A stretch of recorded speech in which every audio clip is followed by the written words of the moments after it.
नमस्कार, सीतापुर डायरीज में आपका स्वागत है। आज 14 सितंबर हिंदी दिवस के उपलक्ष्य पर सीतापुर हिंदी सभा के कार्यकर्ताओं ने मिलकर इस दिन को एक कार्यक्रम के रूप में लालबाग के अंदर आयोजित किया। उनका कहना है कि आने वाली युवा पीढ़ी को हिंदी भाषा के महत्व को समझाने के लिए वे अपनी हर कामयाब कोशिश को कर रहे हैं और काफ़ी हद तक युवा पीढ़ी हिंदी भाषा के महत्व को जानने भी लगी है।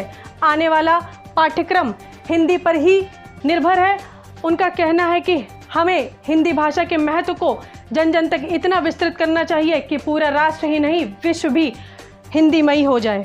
मुजीब जी, क्या लगता है आपको, आप बहुत ही सीनियर कवियों में एक हैं सीतापुर के, क्या लगता है आपको इतना बड़ा परिवर्तन अंग्रेजी से हिंदी में जो अचानक से परिवर्तित होगा, क्या उसे जनता और आम जनता इतनी जल्दी एक्सेप्ट कर पाएगी और आजकल की जो युवा पीढ़ी है वो इतनी जल्दी उसको स्वीकार कर पाएगी?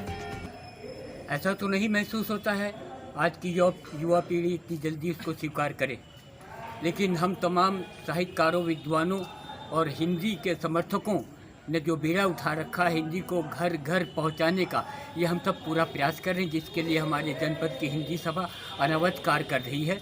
आज हिंदी दिवस मनाने के लिए हम सब लोग साहित्यकार, विद्वान, लेखक इकट्ठा हो गए हैं और ये प्रयास कर रहे हैं कि सारे देश में हिंदी का प्रचलन हो, घर घर हिंदी की बात हो, हिंदीमय हो जाए सारा भारत। ऐसा हम सारे लोग मिल करके इस कार्य क्षेत्र में लगे हुए हैं और मैं अपनी गीत की रचना के जरिए से कि रोम रोम में हिंदी रमी है, आत्मा हिंदी, शरीर है हिंदी, हृदय की गतिविधियाँ बोलें, नस नस की जागीर है हिंदी।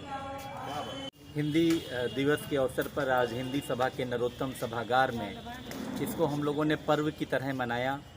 और हिंदी सभा का जब से गठन हुआ है, और हिंदी सभा का गठन ऐसे समय में हुआ था इसी लालबाग पार्क में, जब एक बार गोलीबारी हो गई थी और तमाम देशभक्त लोगों का ये समझिए कत्लेआम हुआ था। ये जलियांवाला बाग की तरह की घटना थी। उस समय तमाम कवि, सीतापुर, लखीमपुर, हरदोई, तमाम साहित्यकार कवि जो अपना राष्ट्रगान करते हुए एक ऐसे मंच की तलाश में थे कि जो उनकी आवाज़ पूरे राष्ट्रीय पटल तक पहुँचे, और उस समय हिंदी सभा की स्थापना हुई थी। मैं तुषार मिश्रा सबसे पहले समस्त भारतवासियों को हिंदी दिवस की हार्दिक शुभकामनाएं देना चाहता हूं। और हिंदी भाषा के उत्थान के लिए हम क्या कर रहे हैं, आज हिंदी भाषा में इतना अभूतपूर्व कार्यक्रम हुआ है हिंदी के लिए। और हिंदी एक ऐसी चमत्कारिक भाषा है, मेरा मानना है कि इसके एक शब्द में छंदों ग्रंथों का सार निहित है।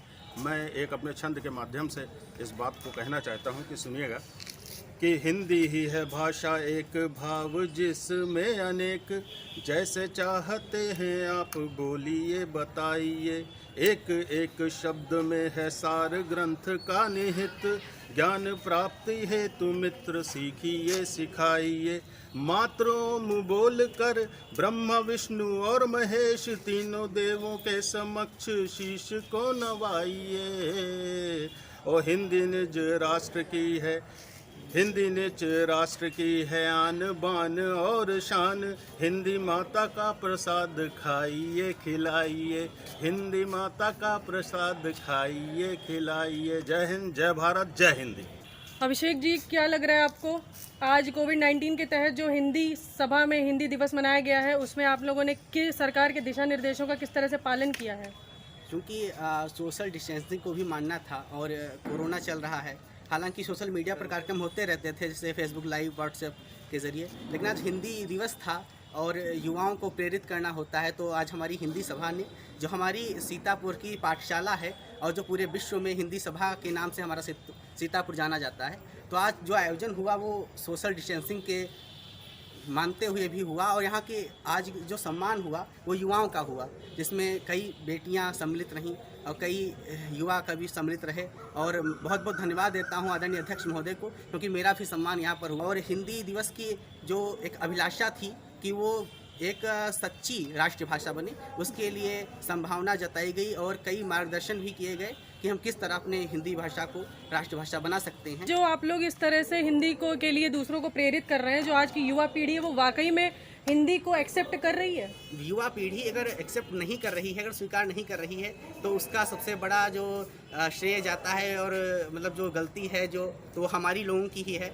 कि अगर हमारी हिंदी सभा है, हम अगर घर से ही बच्चों को कहेंगे कि आप इंग्लिश की ओर ज़्यादा ध्यान दें, क्योंकि इंग्लिश में आगे बहुत ज़्यादा क्षेत्र में कार्य होते हैं, तो वो इंग्लिश की ओर जाएंगे। अगर हम अपने बच्चों को संस्कार में ही हिंदी नहीं पढ़ाएंगे तो उनका जब वो बड़े होंगे तो आगे चल के अपनी आगे की पीढ़ी को भी कहेंगे कि हिंदी तो एक औपचारिक भाषा है।